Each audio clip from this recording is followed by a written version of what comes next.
英語聞き流し10分間、名作リスニング、英語テキストと MP3 ダウンロード、その他の物語は、ホームページよりご利用いただけます。88thpp.com 88thpp.com Nello and Patrisky were left utterly alone, for one night in the week before the Christmas day, death entered there, and took away from life forever old Jihandas, who had never known life aught save its poverty and its pains. He had long been half dead, incapable of any movement except a feeble gesture, and powerless for anything beyond a gentle word, and yet his loss fell on them both with a great horror in it. They mourned him passionately. He had passed away from them in his sleep, and when in the grey dawn they learned their bereavement, unutterable solitude and desolation seemed to close around them. He had long been only a poor, feeble, paralyzed old man, who could not raise a hand in their defense, but he had loved them well, his smile had always welcomed their return. They mourned for him unceasingly, refusing to be comforted, as in the white winter day they followed the deal shell that held his body to the nameless grave by the little grey church. They were his only mourners, these two whom he had left friendless upon earth, the young boy and the old dog. Surely, he will relent now and let the poor lad come hither? Thought the miller's wife, glancing at her husband smoking by the hearth. Boz Coges knew her thought, but he hardened his heart, and would not unbar his door as the little, humble funeral went by.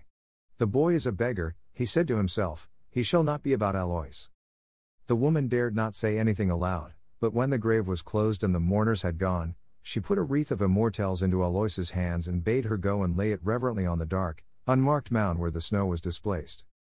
Nello and Patrisky went home with broken hearts. But even of that poor, melancholy, cheerless home they were denied the consolation. There was a month's rent overdue for their little home, and when Nello had paid the last sad service to the dead he had not a coin left. He went and begged grace of the owner of the hut, a cobbler who went every Sunday night to drink his pint of wine and smoke with Boz Coges. The cobbler would grant no mercy. He was a harsh, miserly man, and loved money. He claimed in default of his rent every stick and stone, every pot and pan, in the hut, and bade Nello and Patrisky be out of it on the morrow. Now, the cabin was lowly enough, and in some sense miserable enough, and yet their hearts clove to it with a great affection. They had been so happy there, and in the summer, with its clambering vine and its flowering beans, it was so pretty and bright in the midst of the sunlighted fields. Their life in it had been full of labor and privation, and yet they had been so well content, so gay of heart, running together to meet the old man's never-failing smile of welcome. All night long the boy and the dog sat by the fireless hearth in the darkness, drawn close together for warmth and sorrow. Their bodies were insensible to the cold, but their hearts seemed frozen in them. When the morning broke over the white, chill earth it was the morning of Christmas Eve. With a shudder, Nello clasped close to him his only friend, while his tears fell hot and fast on the dog's frank forehead. "Let us go, Patrisky, dear, dear Patrisky," he murmured. "We will not wait to be kicked out, let us go." Patrisky had no will but his, and they went sadly, side by side, out from the little place which was so dear to them both, and in which every humble, homely thing was to them precious and beloved. Patrisky drooped his head wearily as he passed by his own green cart. It was no longer his, it had to go with the rest to pay the rent, and his brass harness lay idle and glittering on the snow. The dog could have lain down beside it and died for very heart sickness as he went, but whilst the lad lived and needed him Patrisky would not yield and give way. They took the old accustomed road into Antwerp. The day had yet scarce more than dawned, most of the shutters were still closed, but some of the villagers were about. They took no notice whilst the dog and the boy passed by them. At one door Nello paused and looked wistfully within. His grandfather had done many a kindly turn in neighbor's service to the people who dwelt there. "Would you give Patrisky a crust?" he said, timidly. "He is old, and he has had nothing since last forenoon." The woman shut the door hastily, murmuring some vague saying about wheat and rye being very dear that season. The boy and the dog went on again wearily, they asked no more. By slow and painful ways they reached Antwerp as the chimes told 10. "If I had anything about me I could sell to get him bread," thought Nello, but he had nothing except the wisp of linen and serge that covered him, and his pair of wooden shoes. Patrisky understood, and nestled his nose into the lad's hand, as though to pray him not to be disquieted for any woe or one of his. The winner of the drawing prize was to be proclaimed at noon, and to the public building where he had left his treasure Nello made his way.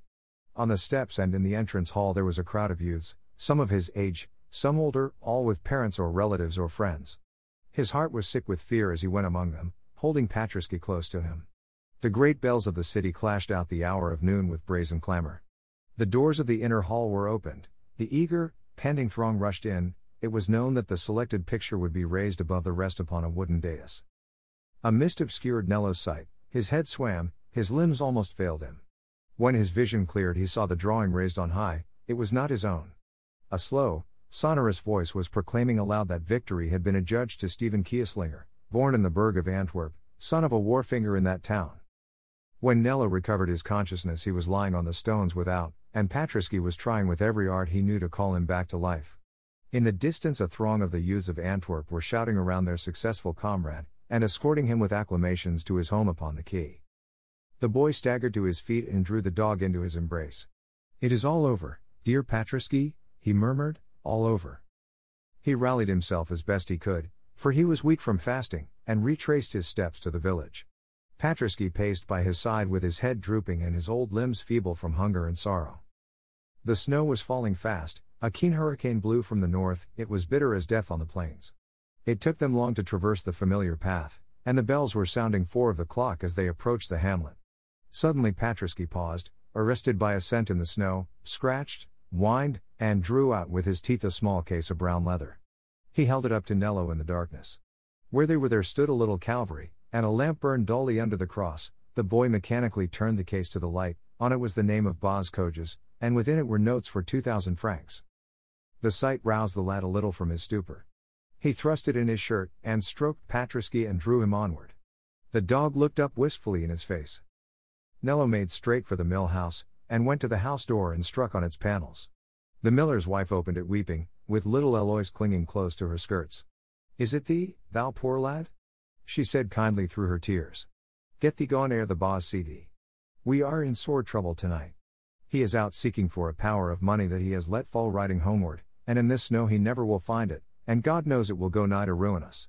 It is heaven's own judgment for the things we have done to thee." Nello put the note case in her hand and called Patriski within the house. "Patriski found the money tonight," he said quickly. "Tell Boz Coges so. I think he will not deny the dog shelter and food in his old age. Keep him from pursuing me, and I pray of you to be good to him." Ere either woman or dog knew what he meant, he had stooped and kissed Patriski, then closed the door hurriedly and disappeared in the gloom of the fast, falling night. The woman and the child stood speechless with joy and fear. Patriski vainly spent the fury of his anguish against the iron-bound oak of the barred house door. They did not dare unbar the door and let him forth. They tried all they could to solace him. They brought him sweet cakes and juicy meats, they tempted him with the best they had, they tried to lure him to abide by the warmth of the hearth, but it was of no avail. Patriski refused to be comforted or to stir from the barred portal. It was 6 o'clock when from an opposite entrance the miller at last came, jaded and broken, into his wife's presence. "It is lost forever," he said, with an ashen cheek and a quiver in his stern voice. "We have looked with lanterns everywhere, it is gone, the little maiden's portion and all." His wife put the money into his hand, and told him how it had come to her. The strong man sank trembling into a seat and covered his face, ashamed and almost afraid. "I have been cruel to the lad," he muttered at length, "I deserved not to have good at his hands." Little Eloise, taking courage, crept close to her father and nestled against him her fair curly head. "Nello may come here again, father?" she whispered. "He may come tomorrow as he used to do." The miller pressed her in his arms, his hard, sunburned face was very pale and his mouth trembled. "Surely, surely," he answered his child. "He shall bide here on Christmas Day, and any other day he will. God helping me, I will make amends to the boy, I will make amends." Little Eloise kissed him in gratitude and joy, then slid from his knees and ran to where the dog kept watch by the door. "And tonight I may feast, Patriski?" she cried in a child's thoughtless glee.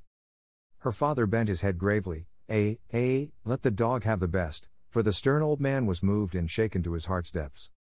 It was Christmas Eve, and the mill house was filled with oak logs and squares of turf, with cream and honey, with meat and bread, and the rafters were hung with wreaths of evergreen, and the Calvary and the cuckoo clock looked out from a mass of holly. There were little paper lanterns, too, for Eloise, and toys of various fashions and sweetmeats in bright pictured papers. There were light and warmth and abundance everywhere, and the child would fain have made the dog a guest honored and feasted. But Patriski would neither lie in the warmth nor share in the cheer. Famished he was and very cold, but without Nello he would partake neither of comfort nor food. Against all temptation he was proof, and close against the door he leaned always, watching only for a means of escape. 英語聞き流し10分間、名作リスニング、英語テキストと MP3 ダウンロード、その他の物語は、ホームページよりご利用いただけます。88thpp.com 88thpp.com